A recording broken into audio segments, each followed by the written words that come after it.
In the last episode we stripped, cleaned and reassembled the main body of the camera before making a start on the mirror box assembly.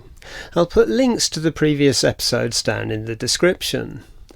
This time round it's time to strip the remainder of the mirror box and free it from the last of the green deposits that took over the whole camera. So I'll start by removing the lens mount. There may well be some shims behind the mount for fine-tuning the flange distance. If so, I'll measure those as they come off, so I've got a good starting point when reassembling the camera, but I'll still need to check and potentially correct the distance for final reassembly. Now to carefully lift off the mount, also keeping an eye out for any springs for things like the lens release mechanism and so on. But I think we're okay on this occasion. The lens mount and its screws don't look all that badly corroded, but I'll give them a quick sloosh in the vinegar all the same. Behind the lens mount, however, there's loads of corrosion on the next set of mounting screws, so I'll start off by removing these 3 spring components because their screws don't look too bad. Famous last words. Okay, I'll tackle those off camera. Well, I've managed to get the one screw moving, but before I slip and damage the mirror, I'm going to remove it. I could just flip it up and out of the way, but it'll need to come off sooner or later, so why not now? I've already described the position of both mounting brackets, but I'll probably only remove one of them.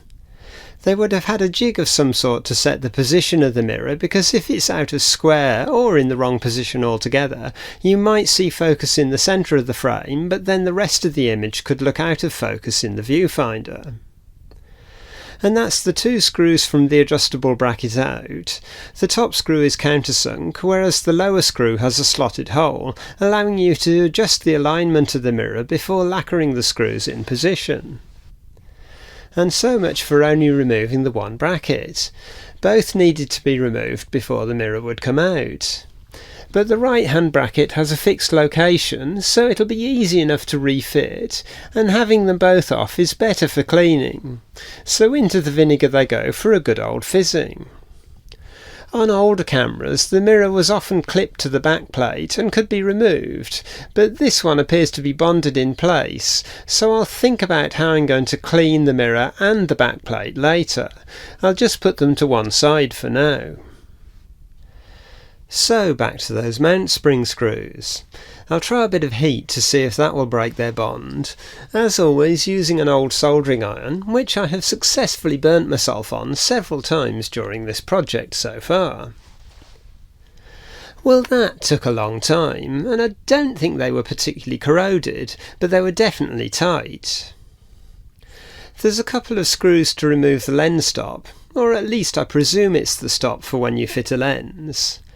Then the lens release lever needs to come off. This has a fairly strong spring on it, and I suspect that when I undo the screw things might set off into orbit, so I'll do that bit off camera to give myself the best chances of success. The screw on this already looks a bit chewed up, but I haven't even touched it yet. Actually, I think I can probably lever the fixed end out of the slot, keeping a finger, or thumb in this case, on the spring so it doesn't go orbital. Perfect. Now removing the lever should be simple, corroded screw permitting. Next, these 4 screws need to come out, which should allow me to remove the aperture indexing ring. The ring is geared to the aperture index pulley on the side of the mirror box, so I guess I'll scribe marks on both before I start, because I'm not sure which component has the end stop, and it would be easier if I kept them meshed the same upon reassembly. 3 of the 4 screws look very crusty, so it's time for a bit more vinegar. Well, 2 screws are out and the other 2 are stuck solid, so it's time to break out the old soldering iron again. I can't throw too much heat into this area because I definitely don't want to melt the aperture indexing ring. And there we have it. I'm glad I did my scribe marks because it's this ring that has the end stops, and the pulley is now out of position if I were to simply refit the ring. There's a single screw securing the cable release socket. I really must get one of the electronic cable releases for the Contax cameras sometime. And then I probably should remove some of the aperture indexing parts from the side panel. I'll remove the mirror return shock absorber spring. This doubles up as the viewfinder infinity adjustment when you rotate the screw at the other end of this lever. Next, I really need to remove the aperture index PCB, but both screws are corroded in place. I may need to remove the mirror bump stop lever, which has one of those annoying friction clips securing it. I also need, if possible, to remove the cord that's currently attached to the aperture index pulley, otherwise I'll be trying to pull all these other bits off at the same time. I think I probably need to remove this plate in order to release the cord, at which point the calibration for the viewfinder aperture display will be lost. So I'm going to do this bit off camera and return in one moment. Well, that lot came off fairly well. I ended up removing the entire mirror stop plate and lever without separating them. The aperture indexing pulley plate came off easily enough, and the cord simply lifted out. I could then concentrate on the screw and post that mount the PCB. Naturally they put up a bit of a fight, but I won and off they came. While I was working in that area, I freed up and removed the two adjuster screws for the shutter speed indicator LEDs. The nylon tyre on the mirror bump stop is split. I'll probably have to make a new one of these because if this fell off, the focusing would be all wrong. I can't just replace it with a piece of soft pipe because the stop position of the mirror needs to be very precise. So now I can get on and carefully clean up the aperture index PCB and hope that the resistive tracks stay in place. I've already got to deal with the shutter speed selecting PCB because the resistive tracks have come off on that board, so I'll need to be a bit creative if I'm going to sort that out. Well, it's good news and bad news.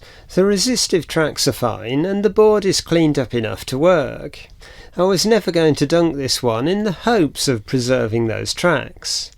However, the wiper contacts on the bottom of the gear aren't so great.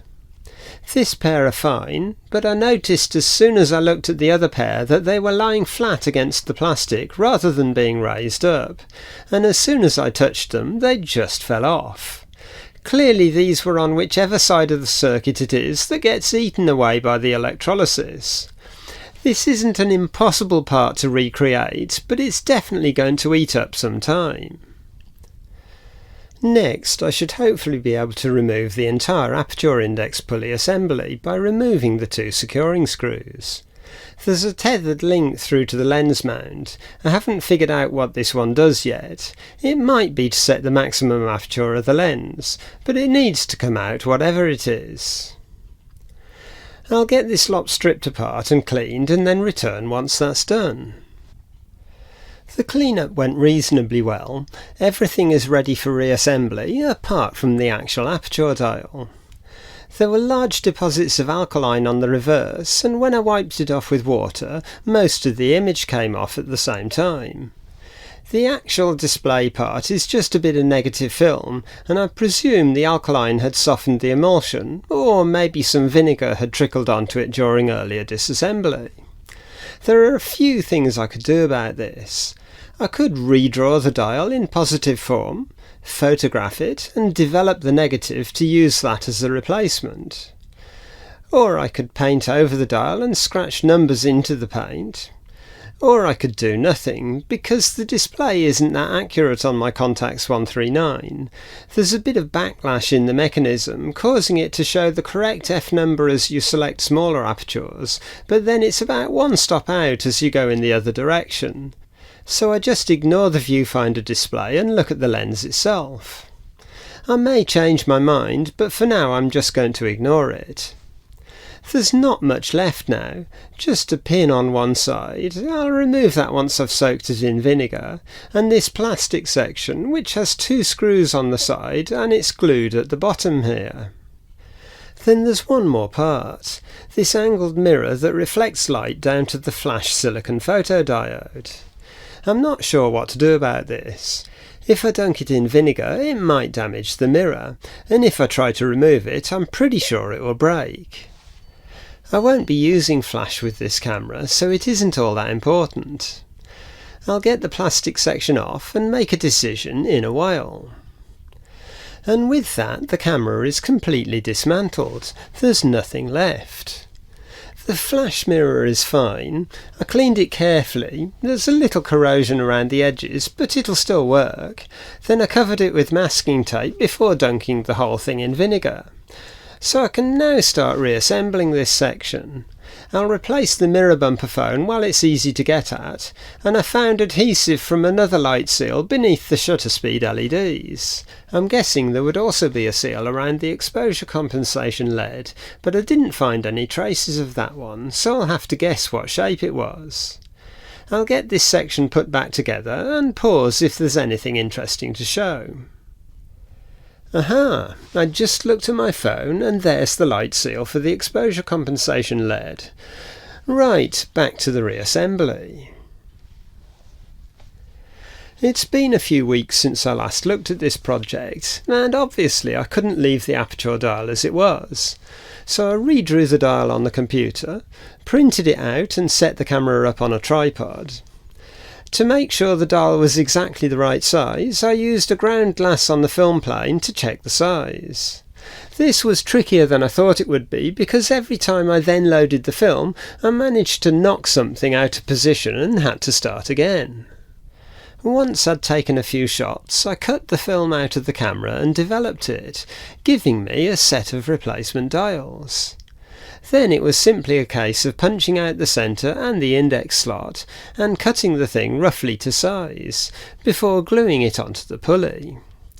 It was worth doing because it would have annoyed me if I'd have left it as it was. During the break in the project I knew I had to sort the Aperture dial, but I'd completely forgotten about the wiper contacts on the Aperture index board.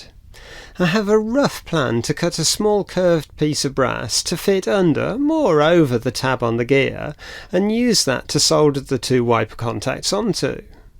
But this might all be a bit of a juggling act, trying to solder them all at the same time.